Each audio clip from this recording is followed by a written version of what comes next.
Hi everyone. അപ്പോൾ നമ്മൾ ഇന്ന് +2 first chapter sexual reproduction in flowering plants ആണ് നോക്കാൻ പോകുന്നത്. റീപ്രൊഡക്ഷൻ എന്ന് പറഞ്ഞാൽ എന്താ? Give rise to new individuals. Sexual റീപ്രൊഡക്ഷൻ്റെ 3 ഇവൻറ്റ്സ് ആണ് pre fertilization, fertilization and post fertilization. Pre ഫെർട്ടിലൈസേഷനിൽ വരുന്നതാണ് ഗ്യാമറ്റോജെനിസിസും ഗ്യാമേറ്റ് ട്രാൻസ്ഫറും. ഗ്യാമറ്റോജെനിസിസ് എന്ന് പറഞ്ഞാൽ എന്താ? Formation of new gametes. Fertilization എന്ന് പറഞ്ഞാൽ എന്താ? It is a fusion of male and female gamete, that is syngamy. ഈ സിംഗമി നടന്ന് സൈഗോഡിൽ നിന്ന് എംബ്രിയോ ആവുന്ന പ്രോസസ്സിനെയാണ് എംബ്രിയോജെനിസിസ് എന്ന് പറയുക. നമുക്കിനി ഒരു ഫ്ലവറിൻ്റെ സ്ട്രക്ചർ നോക്കാം. നമുക്കൊരു ഫ്ലവർ കാണാം അല്ലേ? ഇതിലെ സെപ്പൽസും പെറ്റൽസ് ഒക്കെ ആക്സസറി പാർട്സ് ആണ് പോളിനേഷനെ ഹെൽപ്പ് ചെയ്യുന്നത്. ഈ പിസ്റ്റലും സ്റ്റേമൻസ് ആണ് മെയിൻ പാർട്സ്.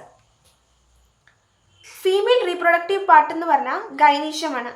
അതിൻ്റെ റീപ്രൊഡക്റ്റീവ് യൂണിറ്റ് ആണ് പിസ്റ്റിൽ അഥവാ കാർപ്പിൽ. മെയിൽ റീപ്രൊഡക്റ്റീവ് പാർട്ടാണ് ആൻഡ്രീഷ്യം. അതിൻ്റെ റീപ്രൊഡക്റ്റീവ് യൂണിറ്റ് ആണ് സ്റ്റേമൻസ്.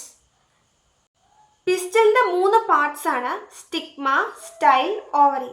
സ്റ്റിഗ്മ എന്ന് പറഞ്ഞാൽ പൊളൻഗ്രെയിൻസിന് വന്ന് വീഴാനുള്ള ഒരു ലാൻഡിംഗ് പ്ലാറ്റ്ഫോമാണ്. സ്റ്റൈൽ എന്ന് പറഞ്ഞാൽ അതിൻ്റെ താഴെയുള്ള ട്യൂബുലർ സ്ട്രക്ചറാണ്. അതിൻ്റെ താഴെയാണ് ഓവറി കാണുക. സ്റ്റേമൻ്റെ പാർട്സ് ആണ് ഫിലമെൻറ്റും ആന്തറും. ഇനി നമുക്ക് ആന്തറിൻ്റെ സ്ട്രക്ചർ നോക്കാം. It is very important.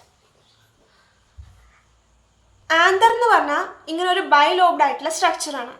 ഈ ബൈലോബ്ഡ് സ്ട്രക്ചറിനെ നമ്മൾ കട്ട് ചെയ്ത് അതിൻ്റെ ട്രാൻസ്ഫർ സെക്ഷൻ എടുത്തു കഴിഞ്ഞാൽ നമുക്ക് ഇങ്ങനെ ഒരു ബട്ടർഫ്ലൈ പോലുള്ള ഒരു സ്ട്രക്ചർ കാണാൻ പറ്റും. ഇതിന് 4 സൈഡ്സ് ആണുള്ളത്. അതുകൊണ്ട് തന്നെ നമ്മളിതിനെ ടെട്രഗണൽ എന്നാണ് പറയുക. ഇതാണ് ഇതിൻ്റെ ഒരു ലോബ്, ഇതതിൻ്റെ വേറൊരു ലോബ്. അങ്ങനെ അതാണ് ബൈലോബ്ഡ്. ഈ ഓരോ ലോബിൻ്റെ ഉള്ളിലും നമുക്ക് 2 തീക്ക വീതം കാണാം. തീക്ക എന്ന് പറഞ്ഞാൽ ലെയേഴ്സ്. അതുകൊണ്ട് ഇതിനെ ഡൈ തീക്കസ് എന്നാണ് പറയുക. ഇതിൻ്റെ ഔട്ടർ മോസ്റ്റ് ലെയറിന് നമ്മൾ പറയുന്ന പേരാണ് എപ്പിഡെർമിസ്. അതിൻ്റെ ഉള്ളിൽ കാണുന്നതാണ് എൻഡോതീഷ്യം. അതിൻ്റെ ഉള്ളിൽ 3-4 ലെയർ ഒന്നിച്ചാണ് കാണാം. അതിനെ നമ്മൾ മിഡിൽ ലെയേഴ്സ് എന്നാണ് പറയുക. ഏറ്റവും ഉള്ളിലുള്ള ലെയറാണ് ടപ്പീറ്റം. ഈ ഓരോ ചേംബറിനെ പറയുന്ന പേരാണ് മൈക്രോസ്പൊറാൻജിയ. ഈ ടിഷ്യൂ ആണ് സ്പോറോജീനസ് ടിഷ്യൂ. അപ്പോൾ ഔട്ടർ മോസ്റ്റ് ലെയർ എപ്പിഡെർമിസ്, അതിൻ്റെ ഉള്ളിൽ എൻഡോതീഷ്യം, പിന്നെ മിഡിൽ ലെയേഴ്സ്, ദെൻ ടപ്പീറ്റം. ഈ എപ്പിഡെർമിസും എൻഡോതീഷ്യവും മിഡിൽ ലെയേഴ്സും ഈ 3 ലെയറിൻ്റെ ഫംഗ്ഷൻ എന്ന് പറഞ്ഞാൽ പ്രൊട്ടക്ഷനും dehiscence of ആന്തറുമാണ്.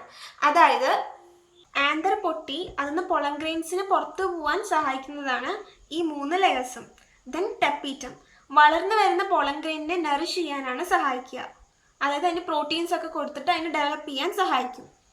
So first layer epidermis, then endothecium, then middle layers, then tapetum.